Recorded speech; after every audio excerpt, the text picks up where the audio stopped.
ओम गण गणपते नमः। ओम नमः शिवाय। शिव जी सदा सहाय। ओम नमः शिवाय। गुरु जी सदा सहाय। भगवान शिव का बारात लेकर हिमालयपुरी की ओर प्रस्थान।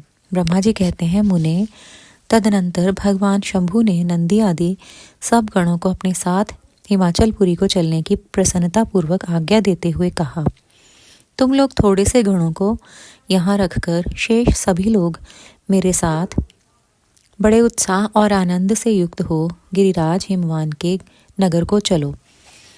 फिर तो भगवान की आज्ञा पाकर गणेश्वर, शंखकर्ण, केकराक्ष, विकृत, विशाख, पारिजात, विकृतानन, दुंदुभ, कपाल, संदारक, कंदुक, कुंडक, विष्टंभ, पिप्पल, सनादक, आवेशन, कुंड, पर्वतक, चंद्रतापन, काल, कालक, महाकाल, अग्निक, अग्निमुख, आदित्य मूर्धा, घनावह,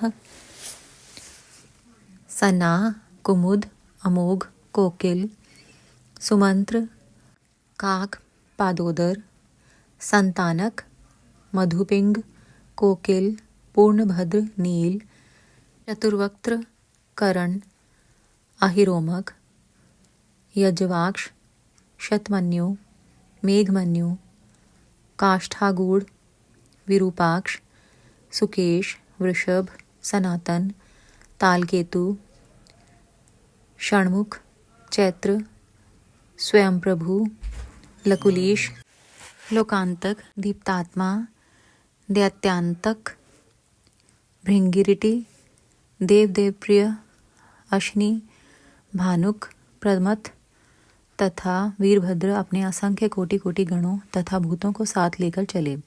नंदी आदि गणराज असंख्य गणों से घिरे चले तथा क्षेत्रपाल और भैरव भी कोटि कोटि गणों को लेकर उत्सव मनाते हुए प्रेम और उत्साह के साथ चल पड़े। वे सब सहस्त्र हाथों से युक्त थे, सिर पर जटा का मुकुट धारण किए हुए थे। उन सबके मस्तक पर चंद्रमा और गले में नील चिन्ह थे तथा वे सबके सब त्रिनेत्रधारी थे। उन सब ने रुद्राक्ष के आभूषण पहन रखे थे। सभी उत्तम भस्म धारण किए थे और हार, कुंडल, केयूर तथा मुकुट आदि से अलंकृत थे। इस प्रकार देवताओं तथा दूसरे दूसरे गणों को साथ ले भगवान शंकर अपने विवाह के लिए हिमवान के नगर की ओर चले। चंडी देवी रुद्रदेव की बहन बनकर खूब उत्सव मनाती हुई बड़ी प्रसन्नता के साथ वहां आ पहुंची। वे शत्रुओं को अत्यंत भय देने वाली थीं। उन्होंने सांपों के आभूषण से अपने को विभूषित कर रखा था। उनका वाहन प्रेत था। वे उसी पर आरूढ़ हो अपने माथे पर एक सोने का भरा हुआ कलश लिए चल रही थीं।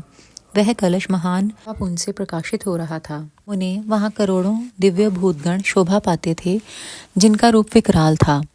उनके रूप रंग भी अनेक प्रकार के थे। उस समय डमरुओं के डिम डिम घोष से, भेरियों की गड़गड़ाहट से और शंखों के गंभीर नाद से तीनों लोग गूंज उठे थे।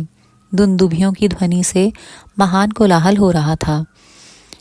वह जगत का मंगल करता हुआ अमंगल का नाश करता था। देवता लोग शिव गणों के पीछे होकर बड़ी उत्सुकता के साथ बारात का अनुसरण करते थे। संपूर्ण सिद्ध और लोकपाल आदि भी देवताओं के साथ थे। देव मंडली के मध्य भाग में गरुड़ के आसन पर बैठकर लक्ष्मीपति भगवान विष्णु चल रहे थे। मुने, उनके ऊपर महान छत्र तना हुआ था जो उनकी शोभा बढ़ाता था। उन पर चंवर डुलाए जा रहे थे और वे अपने गणों से घिरे हुए थे। उनके शोभाशाली पार्षदों ने उन्हें अपने ढंग से आभूषण आदि के द्वारा विभूषित किया था। इसी प्रकार मैं भी मूर्तिमान वेदों, शास्त्रों, पुराणों, आगमों, सनकादि महासिद्धों, प्रजापतियों, पुत्रों तथा अन्यान्य परिजनों के साथ मार्ग में चलता हुआ बड़ी शोभा पा रहा था और शिव की सेवा में तत्पर था। देवराज इंद्र भी नाना प्रकार के आभूषणों से विभूषित हुए रावत हाथी पर आरूढ़ होकर अपने सेना के बीच से चलते हुए अत्यंत सुशोभित हो रहे थे। उस समय बारात के साथ यात्रा करते हुए बहुत से ऋषि भी अपने तेज से प्रकाशित हो रहे थे। वे शिवजी का विवाह देखने के लिए बहुत उत्कंठित थे। शाकिनी, यातुधान, बेताल, ब्रह्म राक्षस, भूत, प्रेत, पिशाच, प्रमथ आदि गण, तुम्बुरु, नारद, हाहा और हुहु आदि श्रेष्ठ गंधर्व तथा किन्नर भी बड़े हर्ष से भरकर बाजा बजाते हुए चले। संपूर्ण जगन्माताएं, सारी देवकन्याएं, गायत्री, सावित्री, लक्ष्मी और अन्य देवांगनाएं, ये तथा दूसरी देवपत्नियां जो संपूर्ण जगत की माताएं हैं, शंकर जी का विवाह है यह सोचकर बड़ी प्रसन्नता के साथ उसमें सम्मिलित होने के लिए गईं। वेदों, शास्त्रों, सिद्धों और महर्षियों द्वारा जो साक्षात धर्म का रूप कहा गया है तथा जिसकी अंग कांति शुद्ध स्फटिक के समान उज्ज्वल है, वह सर्वांग सुंदर वृषभ भगवान शिव का वाहन है। धर्म वत्सल महादेव जी उस वृषभ पर आरूढ़ हो सबके साथ यात्रा करते हुए बड़ी शोभा पा रहे थे। देवर्षियों के समुदाय उनकी सेवा में उपस्थित थे।